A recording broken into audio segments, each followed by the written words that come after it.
Everyone, good evening.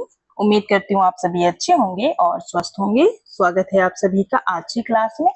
आज की class में हम यूनिट 10 अदर इश्यूज जो यूपीपीएससी जीडीसी का यूनिट है, इसमें आज हम लोग 50 एमसीक्यू सॉल्व करेंगे जो इन टॉपिक से संबंधित होगा।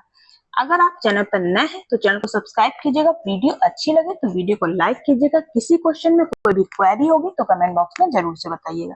तो चलिए शुरू करते हैं आज की क्लास हम। तो फर्स्ट हमारा क्वेश्चन है, किस संवैधानिक संशोधन द्वारा राष्ट्रीय पिछड़ा वर्ग आयोग एनसीबीसी को संवैधानिक दर्जा देने के लिए अनुच्छेद 348 बी को जोड़ा गया था?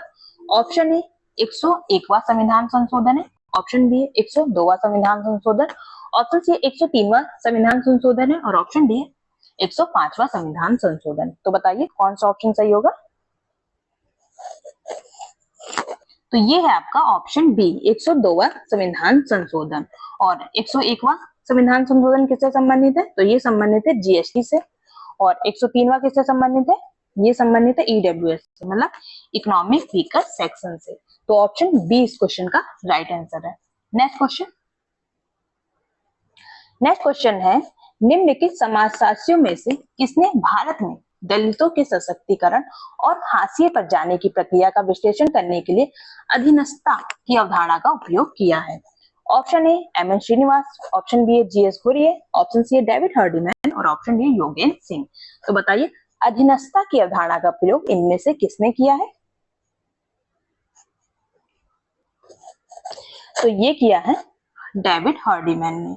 ऑप्शन सी इस क्वेश्चन का राइट आंसर है, ऑप्शन सी। इन्होंने देवी आंदोलन की बात की है। देवी आंदोलन का अध्ययन किया था किसने? डेविड हार्डिमैन ने। नेक्स्ट क्वेश्चन, घरेलू हिंसा से महिला संरक्षण अधिनियम किस वर्ष अधिनियमित किया गया था और यह मुख्य रूप से संविधान के किस अनुच्छेद से अपनी शक्ति प्राप्त करता है?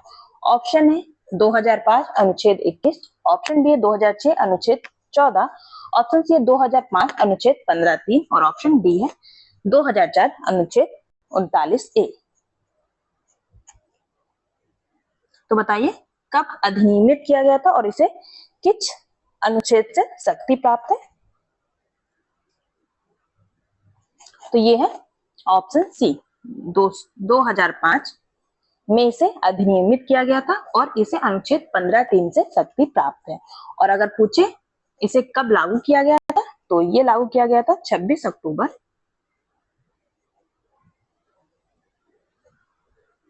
2006 को।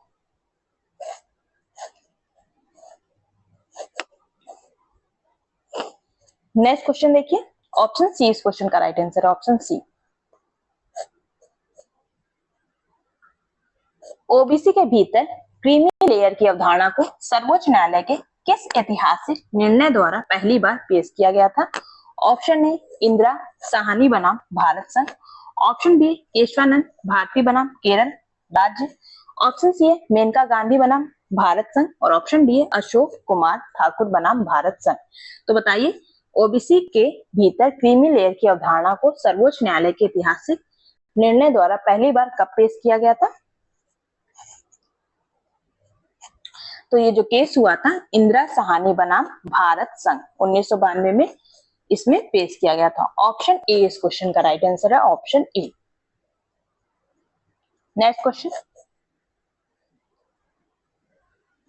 भारतीय संविधान के अनुच्छेद 330 और अनुच्छेद 332 अनुसूचित जाति और अनुसूचित जनजाति के लिए सीटों के आरक्षण से संबंधित है।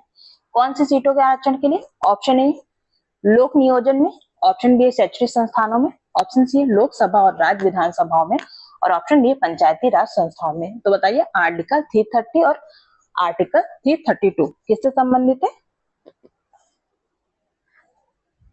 तो ये संबंधित है लोकसभा और राज्य विधानसभाओं में, आरक्षण से संबंधित है।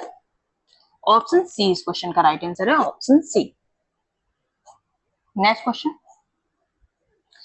किस समिति ने आदिम लक्षणों और भौगोलिक अलगाव के मानदंडों के आधार पर अनुसूचित जातियों जनजातियों की सूची के नियमित संशोधन की सिफारिश की थी।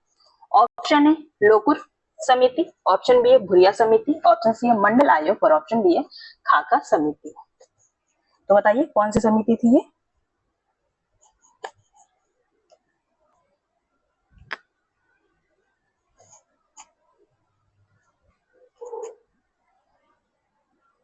तो ये थी लोकुर समिति। ऑप्शन ए इस क्वेश्चन का राइट आंसर है, ऑप्शन ए।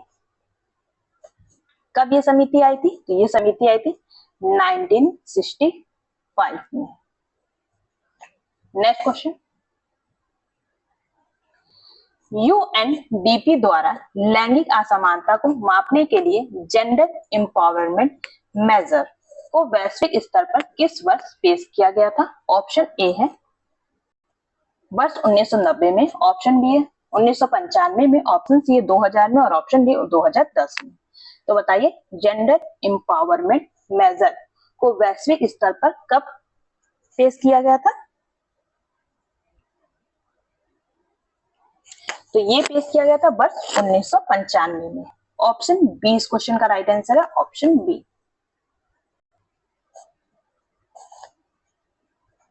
नेक्स्ट क्वेश्चन, नारी शक्ति बंधन अधिनियम जो 106वां संविधान संशोधन अधिनियम है, लोकसभा और राज्य विधानसभाओं में महिलाओं के लिए कितने प्रतिशत आरक्षण की गारंटी देता है? ऑप्शन ए 30%, ऑप्शन बी है 33%, ऑप्शन सी है 50% और ऑप्शन डी है 25%। तो बताइए कितने प्रतिशत आरक्षण की बात करता है ये? तो ये बात करता है 33%। ऑप्शन बी इस क्वेश्चन का राइट आंसर है, option B. Next question, writing caste, writing gender, reading Dalit women's testimonies पुस्तक की लेखिका कौन है? ऑप्शन ए है शर्मिला लेगे, ऑप्शन बी है उमा चक्रवर्ती, ऑप्शन सी है गेल ऑम्बेट और ऑप्शन डी है लीला दुबे। तो writing caste, writing gender, reading Dalit women's testimonies पुस्तक की लेखिका कौन है? तो ये है आपकी शर्मिला देगे। ऑप्शन ए इस क्वेश्चन का राइट आंसर है, ऑप्शन ए। नेक्स्ट क्वेश्चन,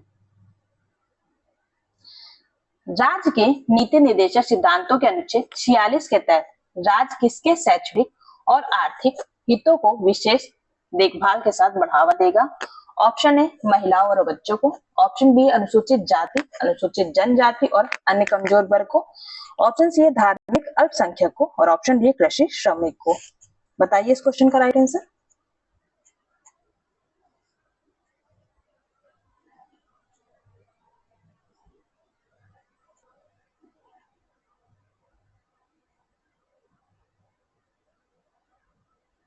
तो इस क्वेश्चन का जो राइट आंसर है वो है ऑप्शन बी अनुसूचित जाति, जनजाति और अन्य कमजोर वर्ग को।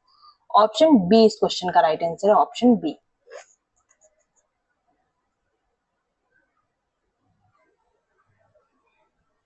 नेक्स्ट क्वेश्चन,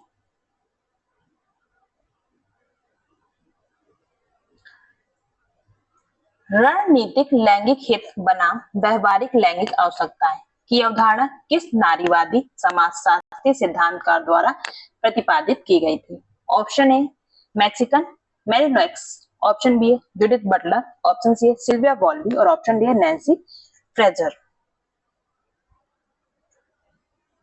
बताइए इस क्वेश्चन का राइट आंसर।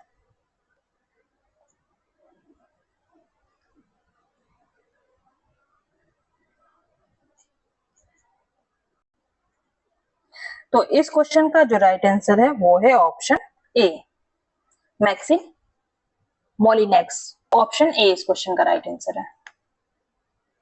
नेक्स्ट क्वेश्चन, संविधान अनुसूचित जाति आदेश संशोधन अधिनियम 1965 में मूल रूप से अनुसूचित जाति के दर्जे को हिंदुओं तक सीमित रखा था, बाद में इसे किस पर विस्तारित किया गया? ऑप्शन ए सिख और बौद्ध, ऑप्शन बी मुस्लिम और ईसाई, ऑप्शन सी है जैन और पारसी और ऑप्शन डी सभी धर्म। तो बताइए किस पर? विस्तारित किया गया था? जो अनुसूचित जाति संशोधन अधिनियम 1956 में मूल रूप से अनुसूचित जाति के दर्जों को हिंदुओं तक सीमित रखा था, बाद में से कहां तक या किस पर विस्तारित किया गया था?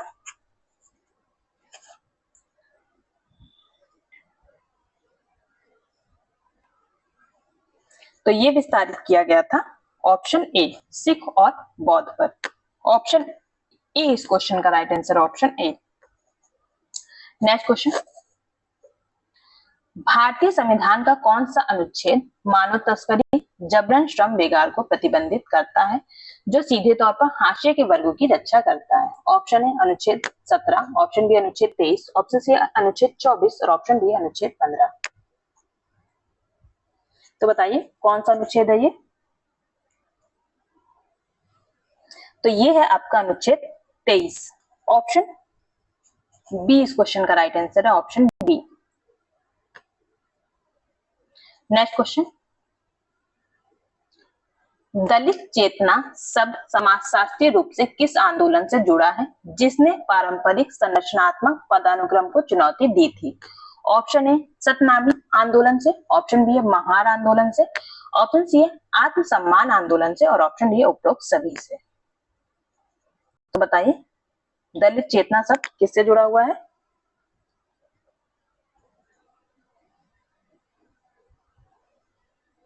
तो ये सतनामी आंदोलन से भी जुड़ा हुआ है, महार आंदोलन से भी और आत्मसम्मान आंदोलन से भी। ऑप्शन डी इस क्वेश्चन का राइट आंसर है, ऑप्शन डी।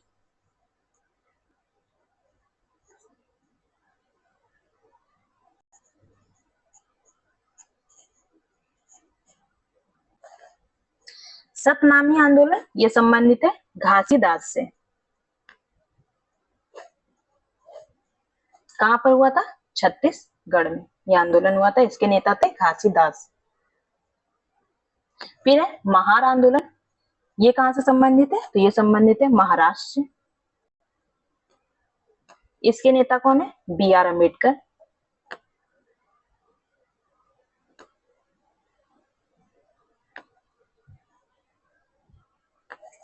फिर है आपका आत्मसम्मान आंदोलन, ये किससे संबंधित है? तो ये संबंध है ईवी रामास्वामी से।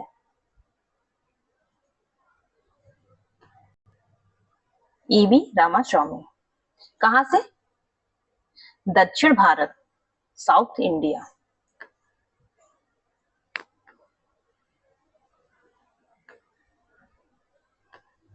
नेक्स्ट क्वेश्चन,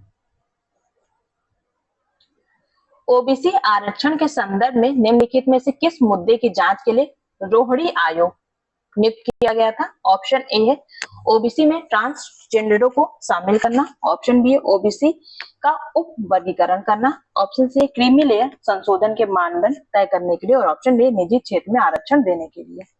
तो बताइए रोहिणी आयोग को क्यों नियुक्त किया गया था?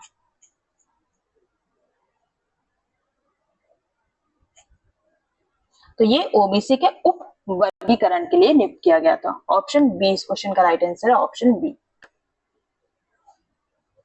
नेक्स्ट क्वेश्चन, उथली पारिस्थितिकी मतलब सेलो इकोलॉजी के विपरीत गहन पारिस्थितिकी शब्द किसने गढ़ा था? ऑप्शन ए अर्नेस्ट नीस ने, ऑप्शन बी रामचंद्र गुहा ने, ऑप्शन सी बन्ना सिवा ने और ऑप्शन डी मोरे ब्रुकचिन ने। तो बताइए डीप इकोलॉजी से कौन संबंधित है?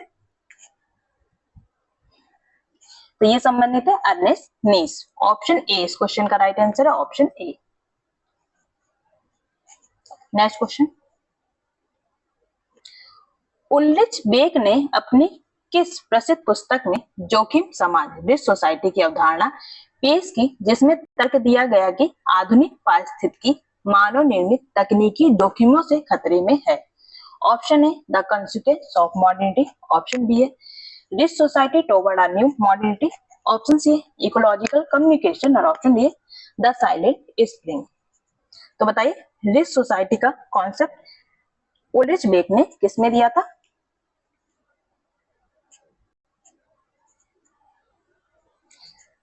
तो ये दिया था risk society toward a new modernity.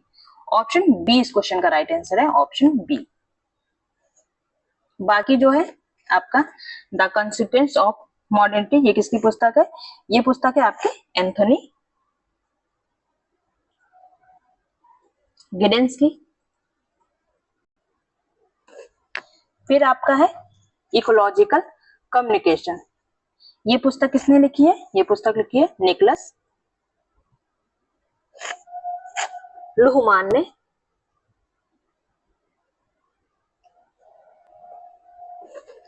फिर है द साइलेंट स्प्रिंग, इससे कौन संबंधित है?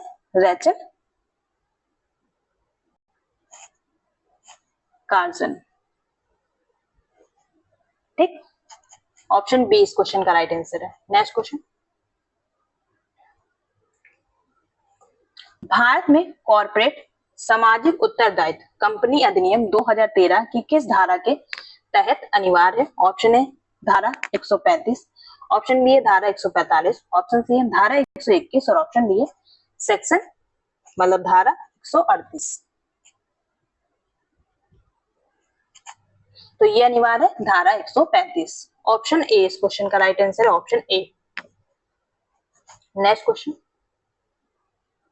प्रभावशाली पुस्तक staying alive women ecology and development किसने लिखी है, जो पारिस्थितिकी नारीवाद को सीधे भारतीय पारिस्थितिकी आंदोलन से जोड़ती है? ऑप्शन ए माधव गॉडगिल ने, ऑप्शन बी है वंदना शिवा ने, ऑप्शन सी है मेधा पाटेकर ने और ऑप्शन डी है गेल ऑम्बेट ने। तो बताइए स्टेइंग अलाइव ये पुस्तक किसने लिखी है?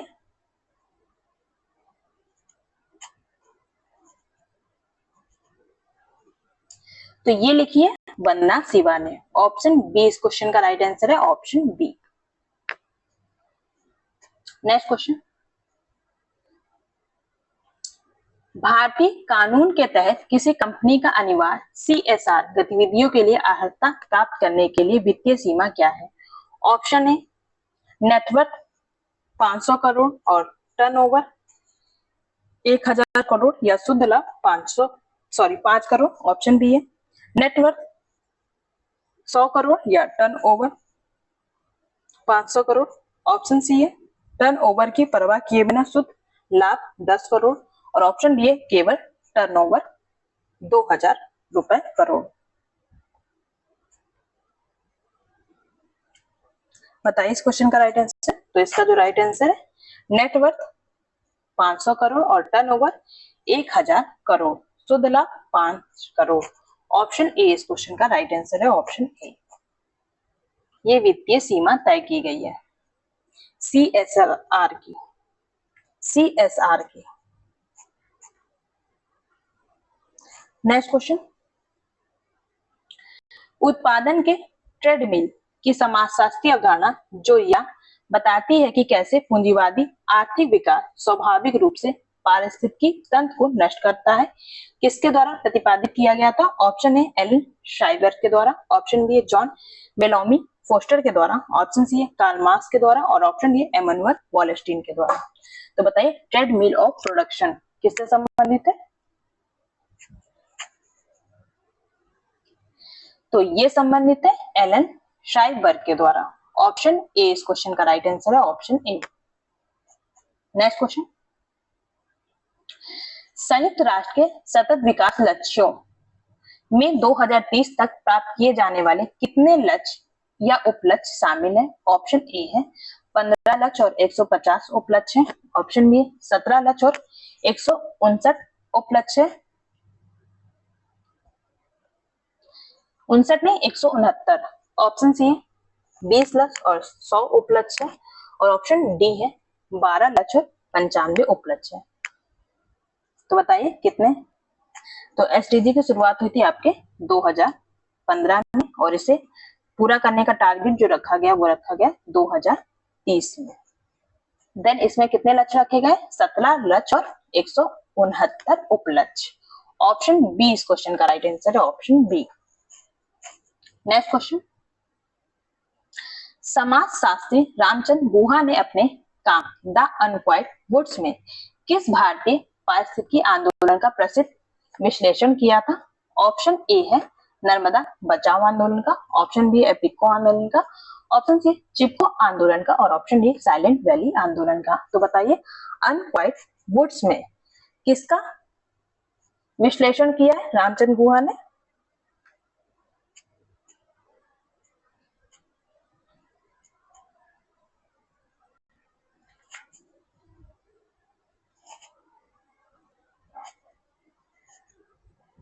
तो जो उत्तराखंड में आपका आंदोलन हुआ था चिपको आंदोलन, कहां पर हुआ था? उत्तराखंड में। ऑप्शन सी इस क्वेश्चन का राइट आंसर है। नर्मदा बचाओ आंदोलन ये कहां पर हुआ था? गुजरात में। कब हुआ था? शायद 1985 में हुआ था। फिर है एपिको आंदोलन, ये संबंधित है कर्नाटक से। और है फिर साइलेंट वैली आंदोलन, ये हुआ था केरल में। नेक्स्ट क्वेश्चन, पृथ्वी के पारिस्थितिकी तंत्र पर मानव की मांग को मापने के लिए पारिस्थितिकी पदचिन्ह इकोलॉजिकल फुटप्रिंट की अवधारणा किन दो विद्वानों द्वारा विकसित की गई थी? ऑप्शन ए है माथिस बेकरनेगल और विलियम रीस। ऑप्शन बी है पॉल एलिस और जॉन हेल्ड्रेन। ऑप्शन सी है रेचल कार्सन और ब्रो हार्डम ब्रटलैंड। और ऑप्शन डी है डोनाल्ड मेडोज और डेनिस मेडोज। तो बताइए इकोलॉजिकल फुटप्रिंट की अवधारणा किसने दी थी?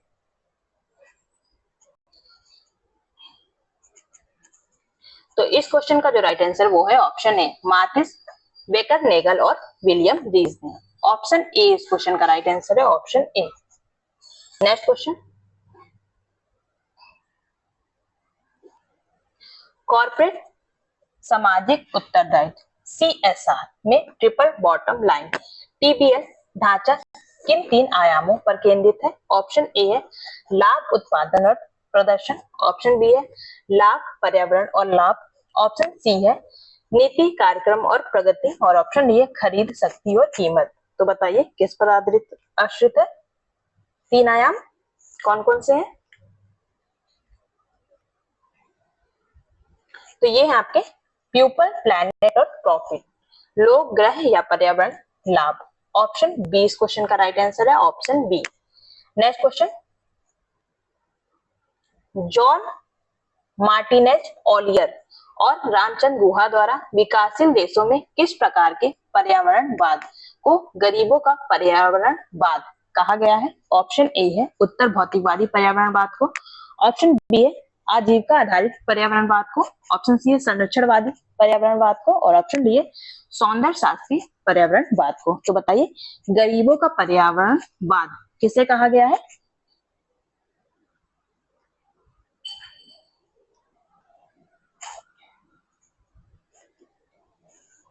तो ये कहा गया ऑप्शन बी आजीविका आधारित पर्यावरणवाद को। ऑप्शन बी इस क्वेश्चन का राइट आंसर है, option B. Next question, Brundtland report 1987 जिसने आधिकारिक तौर पर सतत विकास को परिभाषित किया किस शीर्षक के तहत प्रकाशित हुई थी? ऑप्शन ए अवर कॉमन फ्यूचर हमारा साझा भविष्य। ऑप्शन बी है ओनली वन अर्थ केवल एक पृथ्वी। ऑप्शन सी है लिमिट्स टू ग्रोथ विकास की सीमाएं। और ऑप्शन डी एजेंडा 21 मतलब एजेंडा 21। तो इसका शीर्षक था अवर कॉमन फ्यूचर साझा हमारा साझा भविष्य। ऑप्शन ए इस क्वेश्चन का राइट आंसर है, ऑप्शन ए। नेक्स्ट क्वेश्चन, वृद्धावस्था का कौन सा सिद्धांत या सुझाव देता है कि वृद्ध व्यक्ति और समाज के बीच एक पारस्परिक वापसी या अलगाव शामिल होता है? ऑप्शन ए सक्रियता सिद्धांत मतलब एक्टिविटी थ्योरी। ऑप्शन बी अलगाव सिद्धांत। ऑप्शन सी निरंतरता सिद्धांत। और ऑप्शन डी है आयु स्थिरीकरण सिद्धांत। तो बताइए कौन सा सिद्धांत है? तो ये डिसइंगेजमेंट थ्योरी अलगाववाद का सिद्धांत। ऑप्शन बी इस क्वेश्चन का राइट आंसर है, ऑप्शन बी। ऑप्शन बी इस क्वेश्चन का राइट आंसर है। नेक्स्ट क्वेश्चन, भारत में माता पिता और वरिष्ठ नागरिकों का भरण पोषण और कल्याण अधिनियम किस वर्ष अधिनियमित किया गया था? ऑप्शन ए वर्ष 2005 में। ऑप्शन बी है वर्ष 2007 में। ऑप्शन सी है वर्ष 2011 में। और ऑप्शन डी है वर्ष 2015 में।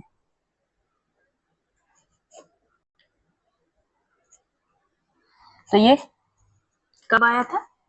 वर्ष 2007 में। ऑप्शन बी इस क्वेश्चन का राइट आंसर है, ऑप्शन बी। नेक्स्ट क्वेश्चन, जनसांख्यिकी संक्रमण सिद्धांत डेमोग्राफिक ट्रांजिशन थ्योरी का प्रतिपादन किसने किया, जिसने जनसंख्या वृद्धि के चरणों को अलग अलग चरणों में वर्गीकृत किया है? ऑप्शन ए थॉमस माल्थस ने, ऑप्शन बी है वॉरेन थॉमसन और फ्रैंक नोटेस्टीन ने, ऑप्शन सी किंगस्ले डेविस ने और ऑप्शन डी डेविड रिकार्डो ने। तो बताइए जनसांख्यिकी संक्रमण का सिद्धांत किसने दिया था?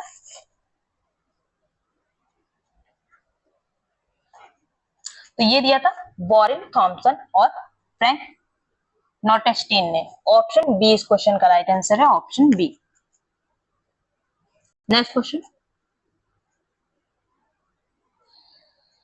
जनसांख्यिकी लाभांश डेमोग्राफिक डिवाइडेड शब्द किस जनसांख्यिकी घटना को संदर्भित करता है? ऑप्शन ए वृद्ध जनसंख्या के हिस्से में वृद्धि को, ऑप्शन बी है कार्यशील आयु जनसंख्या 15 से 64 वर्ष के हिस्से में वृद्धि को, ऑप्शन सी है कम मृत्यु दर के साथ उच्च जन्म दर को और ऑप्शन डी है पुरुष और महिला जनसंख्या के समान वितरण को। तो बताइए जनसांख्यिकी लाभांश का क्या मतलब है?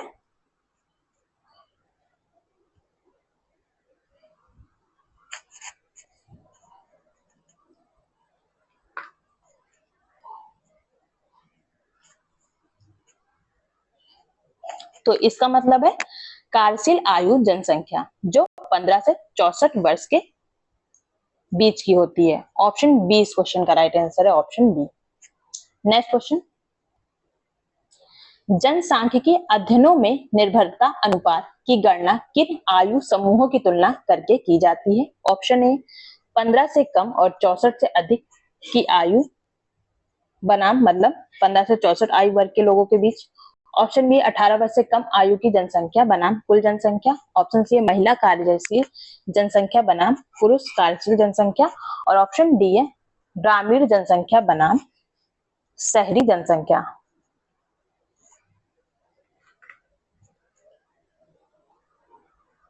तो बताइए जनसांख्यिकी अध्ययनों में निर्भरता अनुपात की गणना किन आयु समूहों की तुलना करके की जाती है?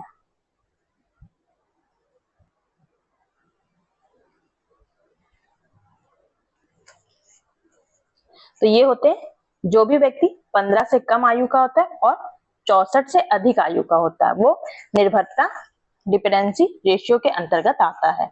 ऑप्शन ए इस क्वेश्चन का राइट आंसर है, ऑप्शन ए। नेक्स्ट क्वेश्चन, 15 वर्ष से कम आयु के प्रति 100 व्यक्तियों पर 65 प्लस आयु वाले व्यक्तियों की संख्या की गणना करके जनसंख्या के बूढ़े होने की स्थिति को मापने के लिए किस सूचकांक का उपयोग किया जाता है? ऑप्शन ए वाइटल इंडेक्स का, ऑप्शन बी वृद्धावस्था सूचकांक का, ऑप्शन सी दीर्घायु अनुपात का और ऑप्शन डी सेंसस इंडेक्स का। तो इसके लिए यूज किया जाता है एजिंग इंडेक्स, वृद्धावस्था सूचकांक। ऑप्शन बी इस क्वेश्चन का राइट आंसर है, option B. Next question, an essay on the principle of population में किसने तर्क दिया कि जनसंख्या ज्यामितीय श्रेणी में बढ़ती है जबकि खाद्य आपूर्ति अंकगणितीय श्रेणी में होती है? Option A Karl Marx, option B Thomas Malthus, option C Herbert Spencer और ऑप्शन डी इमाइल दुर्खेम। तो बताइए किसका मानना था ये कि जनसंख्या है जो ज्यामितीय श्रेणी में बढ़ती है और खाद्य आपूर्ति अंकगणितीय श्रेणी में बढ़ता है। इनकी मोस्ट इंपॉर्टेंट पुस्तक है N essay on the principle of population. ये कब आई थी? 1798 में पुस्तक आई थी। जियोमेट्रिक मतलब कैसे बढ़ती है? 1 2 4 8 16 में। और खाद्य आपूर्ति कैसे बढ़ती है? अंकगणितीय वृद्धि में, मतलब 1 2 3 4 5, मतलब जो खाद्य आपूर्ति होती है वो धीरे बढ़ती है और जनसंख्या क्या बहुत तेजी से बढ़ती है। तो ऑप्शन बी इस क्वेश्चन का राइट आंसर है, थॉमस माल्थस। ऑप्शन बी इस क्वेश्चन का राइट आंसर होगा। नेक्स्ट क्वेश्चन,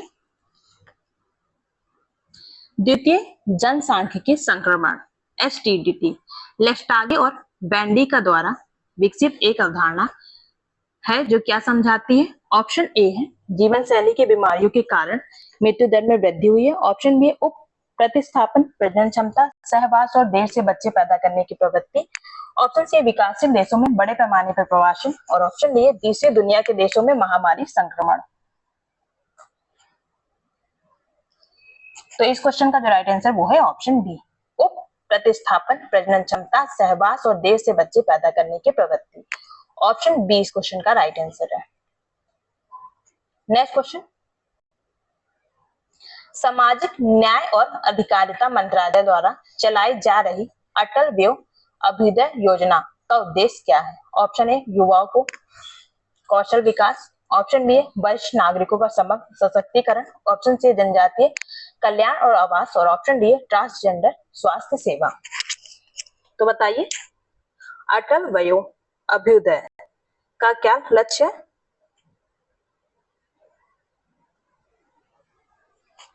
तो इसका लक्ष्य है वरिष्ठ नागरिकों का समग्र सशक्तिकरण। ऑप्शन बी इस क्वेश्चन का राइट आंसर है, ऑप्शन बी। नेक्स्ट क्वेश्चन, 2011 की जनगणना के आंकड़ों के अनुसार भारत की कुल जनसंख्या में वृद्धि आबादी भारत की कुल जनसंख्या में वृद्ध आबादी 60+ का अनुमानित प्रतिशत कितना था। ऑप्शन ए लगभग 5.5%, ऑप्शन बी लगभग 8.6%, ऑप्शन सी 10.2% और ऑप्शन डी 12.1%। तो बताइए इलिटरेटली पॉपुलेशन 60+ कितनी थी 2011 की जनगणना के अनुसार।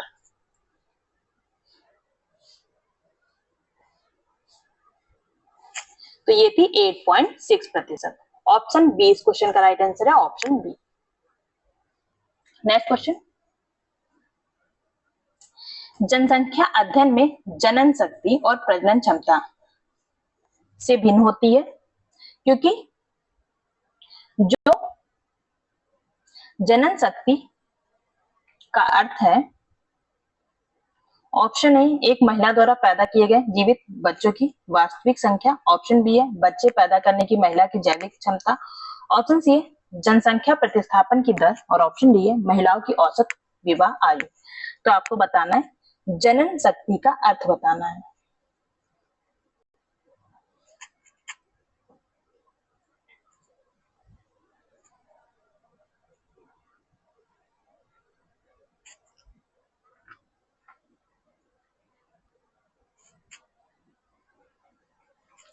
तो इस क्वेश्चन का जो राइट आंसर है वो है ऑप्शन बी बच्चे पैदा करने की महिला की जैविक क्षमता।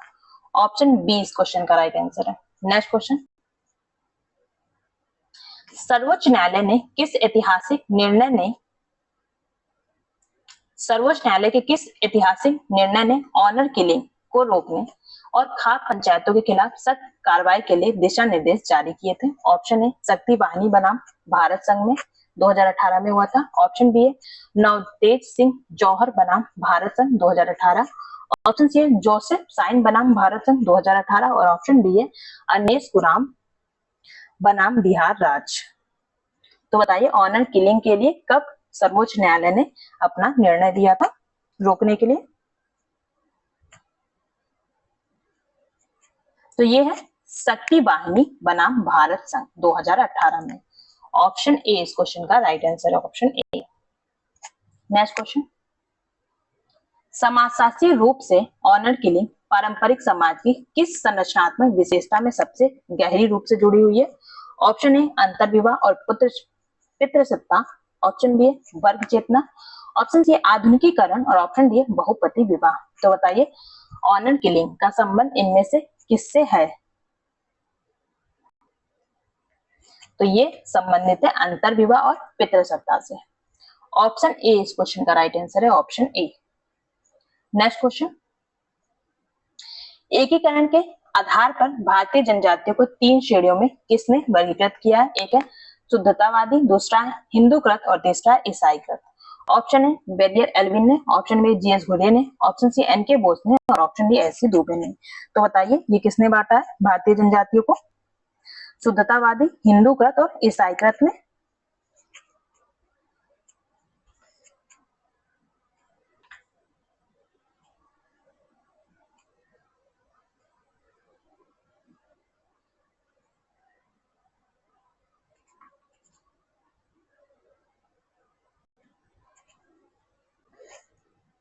इस क्वेश्चन को डाउट में रखेंगे क्योंकि इसका कहीं कहीं आंसर बेरियर एल्विन बता रहा है और कहीं कहीं जीएस घुरिये। ये क्वेश्चन डाउट में है। नेक्स्ट क्वेश्चन, 89वें संविधान संशोधन अधिनियम के माध्यम से राष्ट्रीय अनुसूचित जनजाति आयोग की स्थापना किस अनुच्छेद के तहत की गई थी? ऑप्शन है अनुच्छेद 338, ऑप्शन बी अनुच्छेद 338 ए, ऑप्शन सी अनुच्छेद 340 और ऑप्शन डी अनुच्छेद 342। बाकी मैं आपको 41 का राइट आंसर मुझे एकदम एप्रोप्रिएट इसका आंसर मिल जाता है तो मैं कमेंट बॉक्स में इसको पिन कर दूंगी। तो इस क्वेश्चन का जो राइट आंसर है वो है option article 338 A. Option A इस क्वेश्चन का राइट आंसर है, सॉरी ऑप्शन बी इस क्वेश्चन का राइट आंसर है, ऑप्शन बी। नेक्स्ट क्वेश्चन, किस प्रमुख मानव विज्ञानी ने पूर्ण आत्मसात्मीकरण का विरोध करते हुए भारत में जनजातीय पहचान की रेखा की रक्षा करने के लिए नेशनल पार्क अलगाव की नीति का सुझाव दिया था? ऑप्शन है जीएस घुरिये ने, ऑप्शन बी बेरियर एल्विन ने, ऑप्शन सी डीएन मजुमदार ने और ऑप्शन डी एलपी विद्यार्थी ने। तो बताइए किसने दिया था? तो ये दिया था बेरियर एल्विन ने। ऑप्शन बी इस क्वेश्चन का राइट आंसर है, ऑप्शन बी। इनकी पुस्तक है द ओरिजिनल्स, द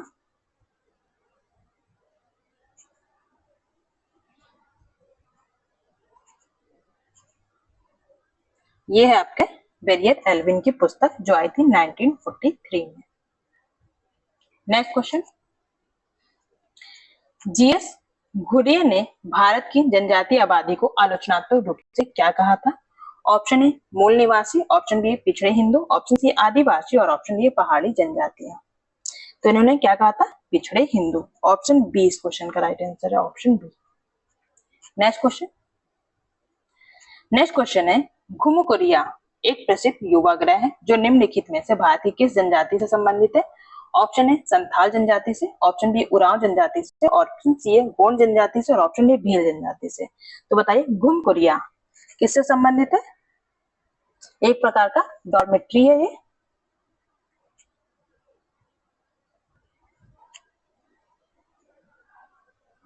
तो ये संबंधित है आपके उरांव जनजाति से। ऑप्शन बी इस क्वेश्चन का राइट आंसर है, ऑप्शन बी। नेक्स्ट क्वेश्चन, भारतीय संविधान की 5वीं और 6ठी अनुसूची जनजातीय क्षेत्रों के प्रशासन से संबंधित है।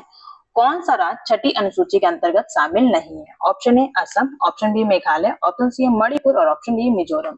तो बताइए इनमें से कौन सा 6ठी अनुसूची के अंतर्गत नहीं आता है?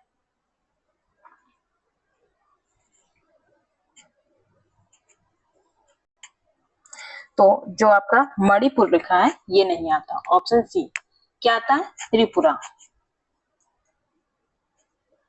असम, मेघालय, मिजोरम और त्रिपुरा। ऑप्शन सी इस क्वेश्चन का राइट आंसर है। नेक्स्ट क्वेश्चन, भारत में जनजातीय जीवन का अध्ययन करने के लिए उपयोग की जाने वाली प्राकृतिक मानव आत्मा परिसर नेचर मैन स्पिरिट कॉम्प्लेक्स की अवधारणा किसने विकसित की थी? ऑप्शन है LP Vidyarthi, option B K S Singh, option C BS Guha और ऑप्शन डी टीएन मदान। तो बताइए नेचर मैन स्पिरिट कॉम्प्लेक्स की अवधारणा किसके द्वारा दी गई थी?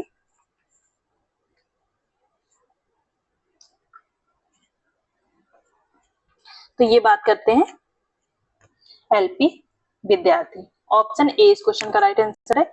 इन्होंने किस जनजाति का अध्ययन किया था? कमेंट बॉक्स में आप लोग बताएं। तो इन्होंने मलेर जनजाति का अध्ययन किया था,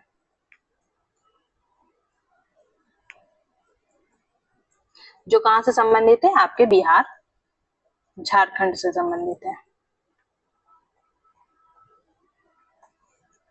नेक्स्ट क्वेश्चन, जनजातीय स्वशासन सुनिश्चित करने के लिए अनुसूचित क्षेत्रों में पंचायतों के प्रावधानों को विस्तारित करने वाला 1996 का कौन सा केंद्रीय कानून था? ऑप्शन ए पेशा एक्ट था, ऑप्शन बी वन अधिकार अधिनियम था, ऑप्शन सी छठी अनुसूची संशोधन था और ऑप्शन डी जनजातीय भूमि हस्तांतरण अधिनियम था। तो 1996 किससे संबंधित है?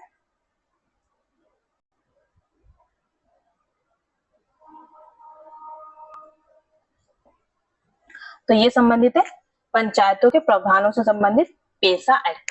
ऑप्शन ए इस क्वेश्चन का राइट आंसर है, option A. Next question, next question है, वर्तमान में भारत में कितने विशेष रूप से कमजोर जनजातीय समूह मान्यता प्राप्त हैं और किस राज्य में पीबीटीजीएस की संख्या सबसे अधिक है? ऑप्शन ए 75 समूह है ओडिशा में, ऑप्शन बी 85 समूह मध्य प्रदेश, ऑप्शन सी 68 समूह झारखंड और ऑप्शन डी 75 समूह आंध्र प्रदेश। तो बताइए कितने कमजोर जनजातीय समूह को मान्यता प्राप्त है और किस राज्य में सबसे ज्यादा अधिक कमजोर जनजातीय समूह है?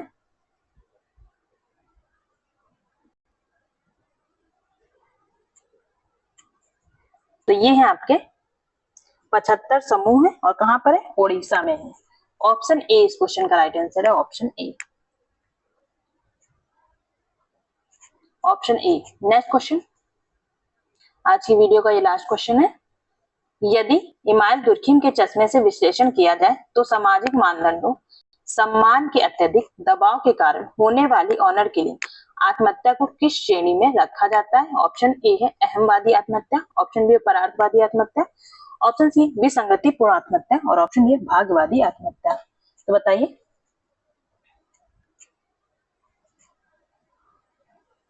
ऑनर किलिंग या जो होती है सम्मान के अत्यधिक दबाव के कारण जो आत्महत्याएं होती है उन्हें हम किसमें रखते हैं? तो इन्हें रखा जाता है परार्थवादी आत्महत्या, अल्ट्रुइस्टिक सुसाइड। ऑप्शन बी इस क्वेश्चन का राइट आंसर है। आपको 41 का मैं आंसर सर्च करके कमेंट बॉक्स में पिन कर दूंगी। वीडियो देखने के लिए आपका बहुत बहुत धन्यवाद। किसी क्वेश्चन में और कोई डाउट होगा तो आप लोग मुझे कमेंट बॉक्स में बताइएगा। मिलते हैं कल इसी टाइम पर। Bye bye, good night, take care.